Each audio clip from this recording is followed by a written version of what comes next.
Hello students, कैसे हैं आप सब। आई होप आप सब अच्छे होंगे। आईसीटी वर्चुअल क्लासरूम में आप सबका स्वागत है। मैं विकास, क्लास 10th का मैथ सम कर रहे हैं। चैप्टर है pair of linear equations in two variable, यानी दो चर वाले रैखिक समीकरण युग्म। तो इस चैप्टर को हमें कंटिन्यू करना है बच्चों।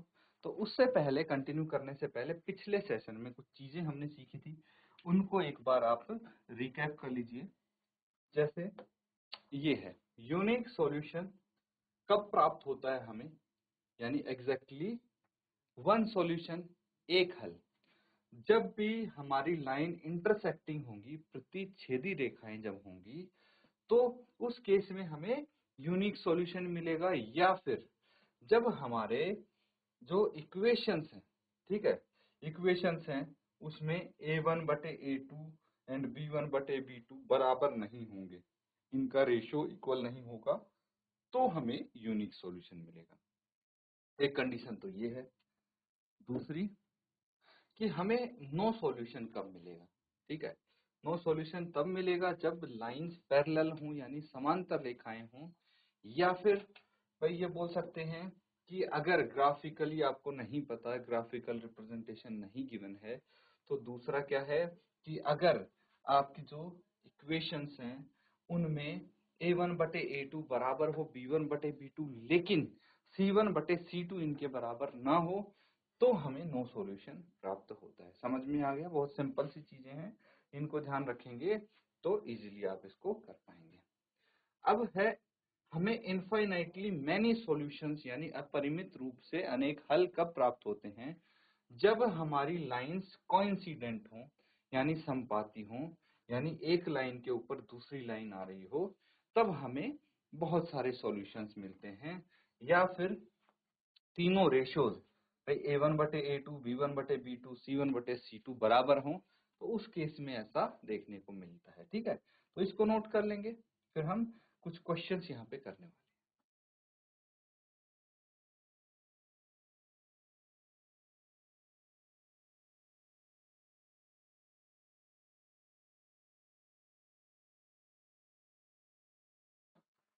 ठीक है बच्चों, अब कुछ क्वेश्चंस कर लेते हैं। देखिए, हमें सॉल्यूशंस कैसे मिलते हैं वो समझने की कोशिश करेंगे। ठीक है, सॉल्यूशंस कैसे प्राप्त होंगे।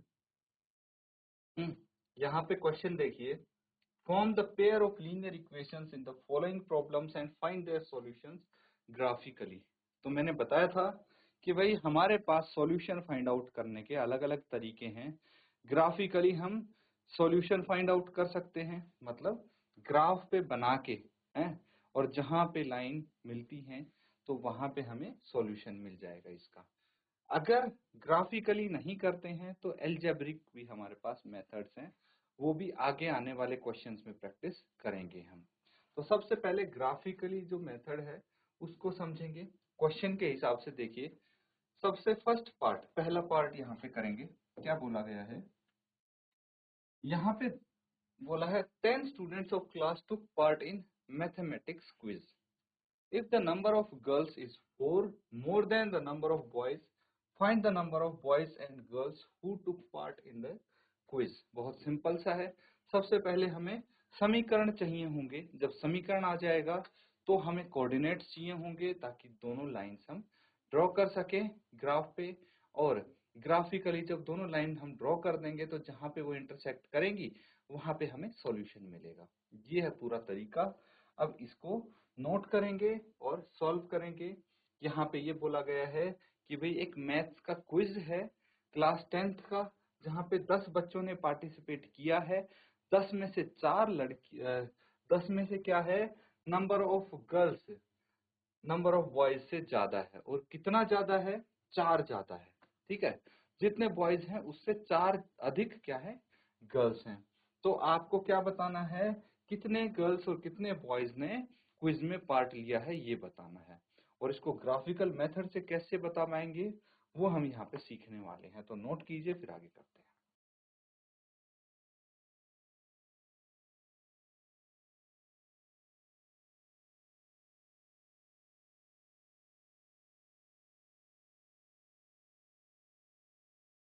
तो ठीक है बच्चों, अब इस क्वेश्चन को हम साथ में सॉल्व करेंगे, ध्यान से देखेंगे सब बच्चे।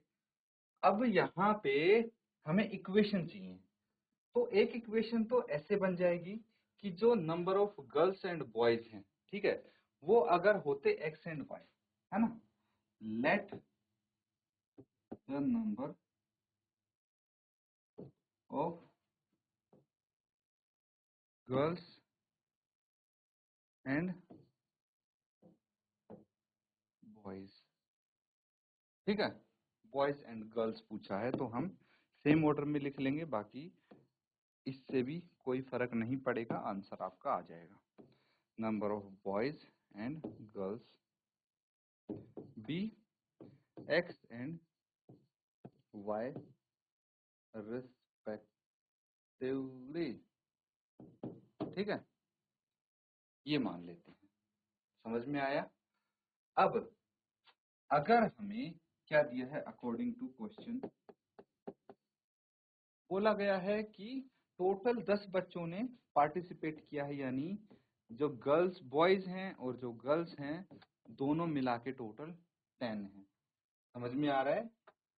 और दूसरा क्या बोला गया है कि number of girls is 4 more than number of boys, तो नंबर ऑफ गर्ल्स ज्यादा है। अगर नंबर ऑफ गर्ल्स y हैं और नंबर ऑफ बॉयज x हैं, तो y को अगर x माइनस करोगे y में से तो 4 बचना चाहिए, ठीक है। कितना बचना चाहिए? 4 बचना चाहिए। मतलब बॉयज में 4 और ऐड हो जाएं तो वो गर्ल्स के बराबर हो जाएगी उनकी संख्या, ये आपको यहाँ पे समझाया जा रहा है। तो अब ये समझ में आ रहा है? इतना हो गया। अब एक काम करते हैं, अब यहाँ पे हम निकालते हैं इनके कोऑर्डिनेट्स। तो कोऑर्डिनेट्स निकालने के लिए हमें क्या चाहिए, ये जो दो इक्वेशन आई हैं बच्चों, इनकी मदद से हम यहाँ पे कोऑर्डिनेट्स निकाल सकते हैं, एक्स वाई, ठीक है। तो सबसे पहला देखिए, जो पहली इक्वेशन है x plus y is equal to 10 है, तो x किसके बराबर होगा? 10 माइनस वाई के बराबर होगा कि नहीं होगा, ये मुझे बताइए। अब ठीक है, हम यहाँ पे क्या कर सकते हैं ये देखेंगे। तो इसमें एक काम करेंगे आप, अगर हमारे पास x की वैल्यू है 5, y की वैल्यू, अगर मैं y की वैल्यू 5 रखता हूं तो x कितना हो जाएगा? 10 माइनस 5 इज इक्वल टू 5, तो x कितना आ गया? 5 आ गया, ठीक है। लेकिन अगर मैं y की वैल्यू 6 रखूंगा तो x 4 आ जाएगा, आएगा कि नहीं आएगा? और अगर मैं y की वैल्यू 4 रखता हूं तो x 6 आ जाएगा, यही तो है। कैसे? चलिए यहाँ पे देख लीजिए, 10 माइनस वाई की वैल्यू 6 है तो x आया 4, अगर y की वैल्यू 4 है तो x आया 6, ठीक है। सिमिलरली आप इसके भी कोऑर्डिनेट्स निकालने की कोशिश करेंगे। अब ये कोऑर्डिनेट्स क्या हो गए? 5 5, एक हो गया, दूसरा हो गया 4 6, x का कोऑर्डिनेट पहले लिखते हैं हम, ये हो गए। अब अगर हम दो कोऑर्डिनेट निकालते तो भी दिक्कत नहीं है, बात बन जाएगी। इसी तरह जो दूसरी इक्वेशन है उसकी भी मदद से कोऑर्डिनेट्स निकालने की कोशिश कीजिए, ताकि हम दोनों ही लाइंस ड्रॉ कर पाए। चलिए इसको नोट करेंगे और इसके कोऑर्डिनेट निकालेंगे।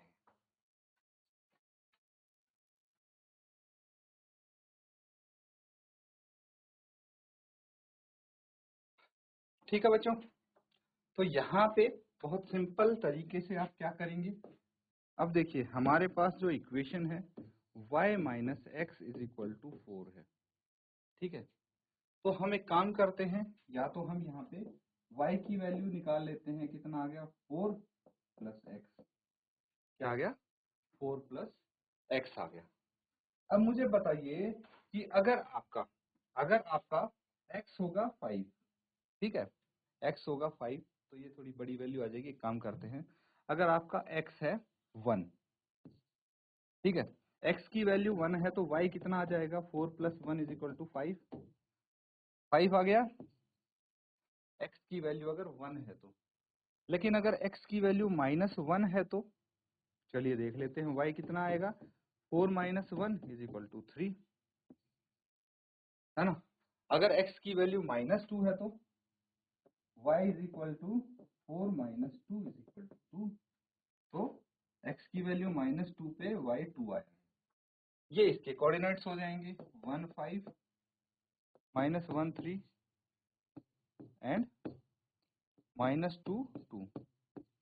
इनसे हम ग्राफ पे पॉइंट्स प्लॉट करेंगे।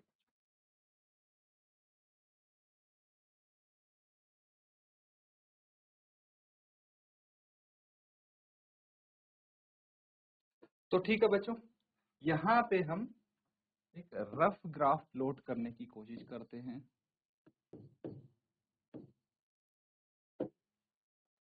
तो ये कोऑर्डिनेट्स देख लीजिए 5 5 4 6 है ना। एक तो हो गया हमारे पास कोऑर्डिनेट्स 5 5 4 6। ठीक है, तो अगर मैं यहाँ पे लाइन ड्रॉ करता हूँ 1 2 3 4 5 6 1 2 3 4 5 एंड 6। ठीक है, तो थोड़ा ये रफ टाइप का बनेगा। जब एग्जैक्ट ग्राफ पेपर पे बनाएंगे तो प्रॉपर आ जाएगा बच्चों आपका। ठीक है,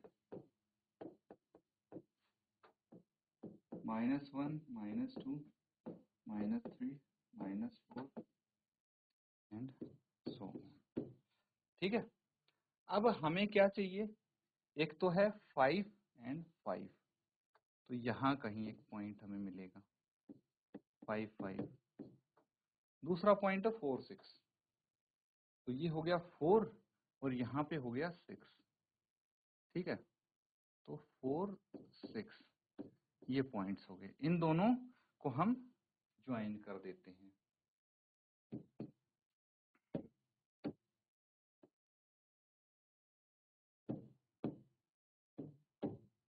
ठीक है, उसके बाद दूसरे कोऑर्डिनेट्स देख लेते हैं हम। क्या मिलेंगे हमें, 1 5 एंड -1 3। ठीक है, 1 5 -1 3, तो ये हो गया 1 और ये हो गया 5, और उसके बाद -1 और 3 ये हो गया। ठीक है, तो इसको अगर मैं ज्वाइन करूंगा इन दोनों को, तो हमें यहाँ कहीं ये लाइंस ज्वाइन होती हुई दिखेंगी। ठीक है, अब ये जो पॉइंट होगा ये हो जाएगा इनका पॉइंट ऑफ इंटरसेक्शन, और यही हमें सॉल्यूशन मिलेगा। ठीक है,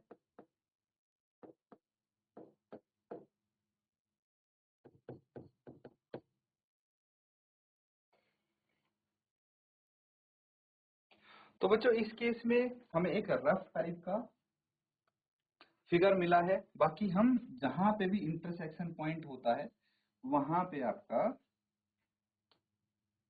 सॉल्यूशन मिल जाता है। ठीक है, चलिए अब सेकंड पार्ट देख लेंगे। सेकंड पार्ट में क्या है, 5 pencils and 7 pens together cost ₹50, whereas 7 pencils and 5 pens together cost ₹46. Find the cost of 1 pencil and that of 1 pen। ये आपको कॉस्ट बतानी है। ठीक है, इसको नोट कर लेंगे और सॉल्व करेंगे।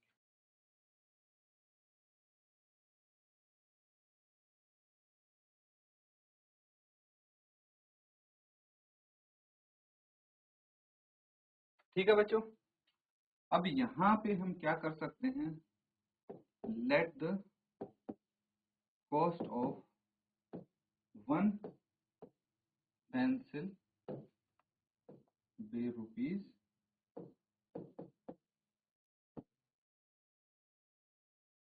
X and cost of 1 pen be ₹y। ठीक है, एक पेन की कीमत y रुपए हो गई और एक पेंसिल की कीमत x रुपए। तो अब क्वेश्चन में जो दिया है उसके अकॉर्डिंग देखिए, 5 पेंसिल की कीमत यानी 5x प्लस 7 पेन की कीमत यानी 7y 50 रुपए है। वहीं पे अगर 7 पेंसिल हैं और 5 पेन हैं तो उसकी कीमत 46 है। तो बस आपको पेन और पेंसिल की कीमत बतानी है, यानी x और y की वैल्यू क्या होगी ये बताएंगे। तो चलिए यहाँ पे सबसे पहले हम इनके कोऑर्डिनेट्स पता लगाते हैं। ठीक है, तो ये एक्स वाई, तो कोऑर्डिनेट्स कैसे पता लगाते हैं? जैसे 5x plus 7y is equal to 50 है, तो x की वैल्यू हो जाएगी 50 माइनस 7y बटे 5। अब यहाँ पे y की वैल्यू क्या रखें ताकि x की वैल्यू आ जाए? ये हिट एंड ट्रायल है से आएगी। और दूसरी बात बच्चों, हमें ऐसी वैल्यूज रखनी है जो हमारी बहुत बड़ी ना हो ताकि ग्राफ पेपर पे इजीली उनको बनाया जा सके। फॉर एग्जांपल सबसे पहले अगर देखिए आपका यहाँ पे y की वैल्यू 5 होगी तो x कितना आ जाएगा? y की वैल्यू अगर 5 है, चलिए देखते हैं, 50 माइनस 7 इंटू 5, 5 से 35 बटे 5 कितना आ गया? 15 बटे 5, ये आ गया 3। x की वैल्यू 3 आ गई। लेकिन अगर बच्चों यहाँ पे y की वैल्यू 10 हुई, ठीक है, y की वैल्यू 10 हुई, यानी 50 माइनस 70 बटे 5 कितना आ जाएगा? y की वैल्यू अगर 10 हुई तो x की वैल्यू कितना आ जाएगी? 4। कितनी आ गई? 4 आ गई बच्चों। ठीक है, सिमिलरली हम दूसरे में इनकी कोऑर्डिनेट्स निकालते हैं। यहाँ पे देखिए, अगर आपके पास 7x plus 5y is equal to 46 है, तो x कितना है? 46 माइनस 5y बाई 7, यही है। तो यहाँ पे अगर आपके पास y की वैल्यू हो गई -2, तो x की वैल्यू कितनी आ जाएगी? 46 माइनस 10, है ना? तो यहाँ पे हमें कुछ ऐसी वैल्यू रखनी पड़ेगी जो इसमें से 46 में माइनस करके हमारे पास इसका मल्टीपल आ जाए। ठीक है, ऐसी कोई वैल्यू हम यहाँ पे ढूंढने की कोशिश करते हैं। चलिए ट्राई कीजिए इसको एक बार।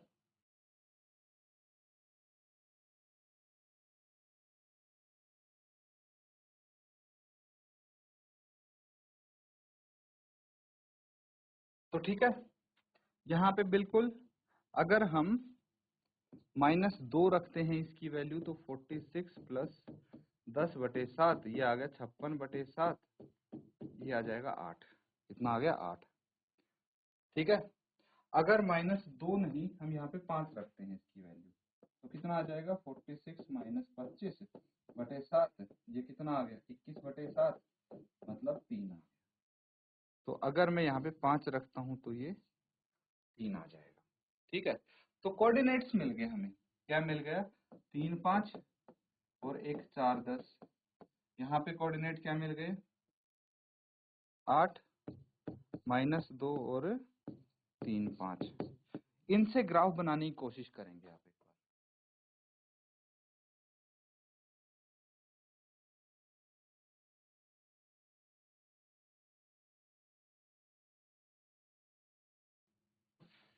ठीक है बच्चों, यहाँ पे थोड़ा सा आप इसमें करेक्ट करेंगे। अगर y की वैल्यू आपकी 10 होगी यहाँ पे, ठीक है, y की वैल्यू 10 होगी, तो x की वैल्यू -4 आ जाएगी। ठीक है, ये हमें थोड़ा ध्यान रखना है।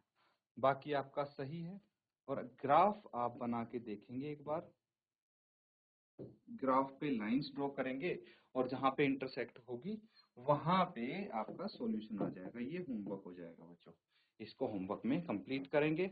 इसी के साथ बच्चों आज का सेशन हम यहाँ पे एंड करते हैं। Thank you and have a nice day.